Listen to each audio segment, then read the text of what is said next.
Vamos começar com esse assunto aí de vaquinha, porque, gente, se isso acontecer, e acho que vai acontecer mesmo, passou e tá passando, está avançando, é um marco, assim, importantíssimo no futebol brasileiro, porque muito se foi falado sobre isso, só que sabe aquela coisa tão distante, que alguém fala, imagina se o torcedor pudesse ser os caras, você tá maluco, coisa de maluco, isso aí abre um precedente perigoso, tal, enfim, vai acontecer, gente. Vocês acham que isso poderia acontecer? Isso, assim, nos termos legais pode acontecer, né? Senão os caras não estavam fazendo. Mas é bom para o Corinthians, é ruim para o Corinthians e o porquê ser bom ou ruim e por quais óticas, por quais pontos de vidas quero ouvi-los? Eu acho... De vista, Desculpa. né? Pode? Pode. 1, 2, 3, valendo seu tempo, candidata. Candidato, seu tempo acabou. Eu acho que é uma boa, acho que vai acontecer, como você já bem falou, já passou por vários trâmites e vários momentos. Essa história da vaquinha, ela não surgiu agora, já estavam falando sobre isso desde o começo do ano.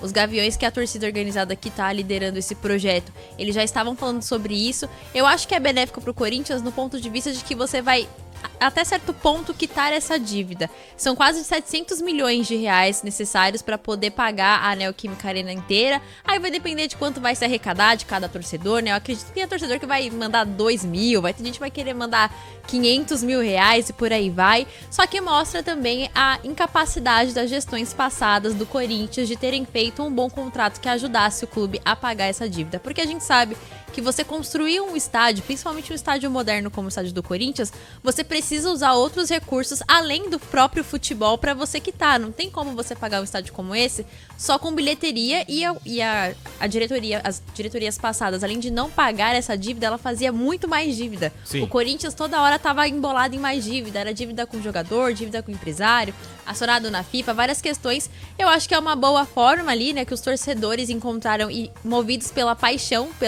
unicamente pela paixão pelo Corinthians para poder pagar essa dívida, mas mostra a incompetência das gestões que passaram pelo Corinthians, que podiam ter usado outras formas para poder pagar o estádio, como por exemplo, amanhã vai ter um jogo da NFL, teve tardezinha no estádio do Corinthians, podia ter usado de outras formas sem prejudicar o campo, né? Tendo jogos de futebol lá, eu acredito que também é ruim quando você tem um estádio que você tem mais shows. E aí eu tô falando do Palmeiras, por exemplo, que você tem que toda hora trocar o seu mando de campo e isso acaba prejudicando a equipe, né? Acho que existem outras formas, é bom pro Corinthians, mas de novo aqui só trazendo que eu acho que mostra a incapacidade e incompetência das gestões que passaram pelo clube. É bom ressaltar uma dívida de, vou colocar aqui um número redondo, 700 milhões. Cara, é um pouquinho mais que isso, né? Eu tô colocando não do bate estádio. os 800, né? Do estádio. Vou arredondar aqui 700 milhões. Tem um ponto que é importante dizer, que muita gente fala, pô, mas a dívida só aumenta, a dívida só aumenta. Por que isso acontece? Cara, nenhum banco é bobo. Quando você vai pegar um empréstimo, se você não paga enfim, mesmo que você não pague ou pague, a dívida tem um juros muito alto. Então, quando você já paga, já é alto. Aquela história, vai financiar tal coisa com o banco, vai pagar 2 vezes o valor da moto, ou 2 vezes o valor do carro. É verdade, gente. É mesmo. É um mecanismo que as pessoas às vezes encontram de adquirir um bem. Com o Corinthians, experimenta você parar de pagar. Você vai ver que isso aí dobra, triplica, quadruplica e numa velocidade absurda. Então, o grande problema nesses últimos anos foi que o Corinthians não pagou. Então, que não é necessariamente com o estádio que fez mais dívida, ou seja, pegou mais dinheiro emprestado com o estádio. Esse bolo foi aumentando, porque, cara, não conseguiu pagar. Então, não tô passando pano aqui, mas é que tem muita gente que não entende como que uma dívida vai de 400 para 700. É simples, é assim, é juros de banco. E fora as outras dívidas, né? Que aí a gente tem que colocar pra cima de 1 bilhão. Que aí vem jogador, empresário, aí vem... E aí o time é um caixa, né? Ele olha e fala, o diretor lá, eu vou priorizar. Primeiro eu vou pagar esse cara, primeiro eu vou pagar esse fulano, depois eu vou pagar esse ciclano. O estádio não foi priorizado e por isso que chegou nesse quase dobro. Então só pra ficar claro do porquê... Porque tem gente que ainda se assusta, fala, mas gente, era 400, como é que virou 700? É juros, gente, é juros de dinheiro. Emprestado. A minha preocupação, a pergunta que o torcedor deve fazer a si mesmo, quando for depositar ou não nessa caixinha que será aberta, a gente destaca que é algo que vai ser pensado junto à Caixa Econômica Federal, então uma chave Pix vai ser depositada de forma direta na conta da Caixa Econômica, então não vai ter um terceiro, não vai ter essa preocupação, para onde vai o dinheiro e tudo mais. Essa questão da transparência eu acho que não vai ser problema.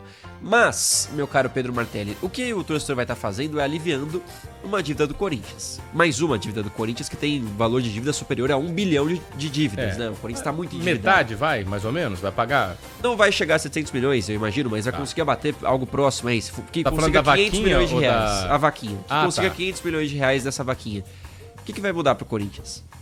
É isso que tem. Qual é o próximo passo? A parte de gestão vai continuar se endividando? Vai continuar fechando o ano no negativo? Porque aí o Corinthians vai estar aliviando e não vai estar investindo numa gestão que vai ser mais próspera para os próximos anos. Então não adianta você querer quitar essa dívida do Corinthians agora, e é claro que isso vai ser importante para você gastar mais em contratação e seja lá o que for, você vai ganhar margem para gastar. E eu não entendo que, partindo de uma gestão parecida com o que aconteceu nos últimos anos, isso vai ajudar em alguma coisa. Vai, claro, aliviar algo momentâneo, mas não vai mudar o futuro do clube, mudar o futuro do Corinthians. Teria que ser um negócio estrutural, para mudar também as bases da gestão corintiana, que segue dando dor de cabeça e segue gastando bastante, viu? A parte financeira com Augusto Melo não teve nenhum alívio. E a gente viu isso nos últimos balanços. Então, e vem o Depay. Continuar dessa forma não vai mudar muita coisa. E tiveram problemas com patrocínio master também, né? A gente viu o Corinthians passando por isso no começo do ano, agora tem um outro escândalo aí envolvendo a patrocinadora Master.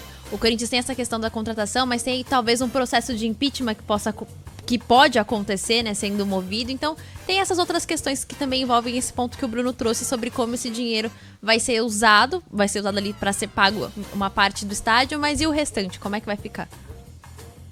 Ô Paulo do Vale, quero te ouvir sobre esse assunto também, viu, PDV? O que você acha dessa história da vaquinha? Que vai passar, hein? Cara, eu sou contra. Contra a vaquinha? Cara, o torcedor torce, dirigente dirige, jogador joga. Que mais tem no futebol? Árbitro apita. Massagista faz massagem. Fisioterapeuta cuida dos jogadores. O médico cuida dos jogadores. O nutricionista cuida da alimentação dos jogadores. Mas o PDV, quando você já ouviu uma frase que, imagino eu, e aí quero dividir com o ouvinte da Bandeirantes. Quando você tem a deficiência de algum profissional, ou a deficiência de algum, administrador por aí, essas lacunas que aparecem, muitas vezes elas são ocupadas. Por Sim, isso que a gente vê muitas vezes... contra. Não, beleza, você pode ser contra. É igual o justiceiro, é igual a violência tá grande, eu vou pegar uma arma e vou... Não, mas aí... E vou sair fazendo justiça com as próprias mãos. Vamos fazer um exercício aqui, vamos fazer um exercício aqui. Isso, é a Batmanização da torcida. Vamos permanecer dentro das leis da Constituição, que é de 1989. Ah, tá. Tá bom. Não, é de... Te dou mais uma chance. Põe no Google aí. Não sei, antes de 88. Disso. Isso. Eu errei por um ano. Deixa eu te falar. Não, porque, também tem o fuso horário, né? Exato, é verdade. Tem o fuso horário. Tem horário de verão. Vamos lá. Bases de lei, isso aí, eu entendo o que você está falando, mas o movimento foi organizado pelo torcedor, da torcida organizada, não pelo torcedor organizado, da entidade torcida organizada, e agora deve passar, vão ter a garantia lá para fazer o Pix e esse dinheiro ser repassado ao Corinthians. Nesse sentido, você ainda é contra? Ou seja, por exemplo, PDV tá lá com o poder e o Ramiro tá com a gente, que ele tá em Curitiba para acompanhar a seleção brasileira, mas vai falar desse assunto também. Você, PDV, se tá na mesa lá, é um dirigente do Corinthians, ia defender o não estabelecimento de uma vaquinha dessa, por quê? Porque a responsabilidade é do dirigente, senão vira muito fácil. Então o dirigente vai fazer o que ele bem entende e aí quando a coisa apertar, o torcedor paga a conta. Não, cara, a gente tem que ter nossas próprias responsabilidades. Do mesmo jeito que o torcedor não pode ir pro estádio e arremessar coisa no gramado, o torcedor não pode ir pro estádio e sair na mão com alguém, ele tá dentro de regras e leis. O dirigente também tem que estar dentro disso. Então assim, o torcedor torce e existe ali as regras pro torcedor. E o dirigente faz as coisas. Mas são vários, você, né, que adquiriram essa dívida. Você assina uma procuração pro dirigente assim, ó. Você pode fazer o que você quiser, porque se apertar, a gente faz uma vaquinha. O que você tá falando é que abre uma premissa, ou seja, abre um histórico de que daqui pra frente outros clubes e o Corinthians pode fazer isso. Eu entendo que você tá falando de responsabilizar, nesse caso, quem cuida das contas do Corinthians. Mas, cara, vamos ser muito honestos. Quantos que passaram por esta cadeira desde lá de 2010 até hoje? Você pode até responsabilizar o cara das gestões de André Sanches, o cara dessa gestão, o cara da gestão do Duílio, enfim, e indo embora, de Mário Gobi, vai indo embora. Só que para o clube não vai mudar nada. Concorda? Para o clube não vai mudar nada. Você pode botar, eu vou aqui pro máximo, botar na cadeia o fulano 1 lá em 2010, botou na cadeia o fulano 2 em 2013, até chegar aqui. Para o clube não muda nada. O cara tá preso, ele não vai tirar do bolso dele. Sim, mas é por Mas isso... a sua preocupação é abrir uma premissa do daqui pra frente. Mas se você pune, primeiro, se você pune de forma correta quem faz coisa errada, você tá evitando que o próximo faça também. Isso é verdade. Ponto, né? Então, assim, a punição ela serve justamente de exemplo.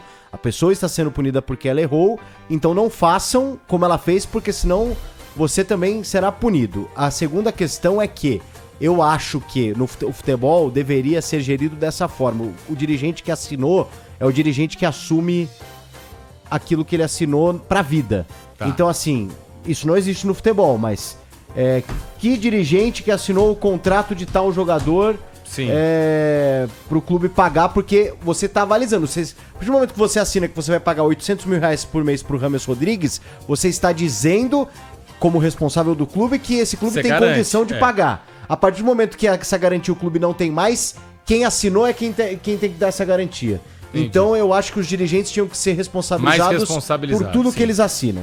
Tudo. Entendi.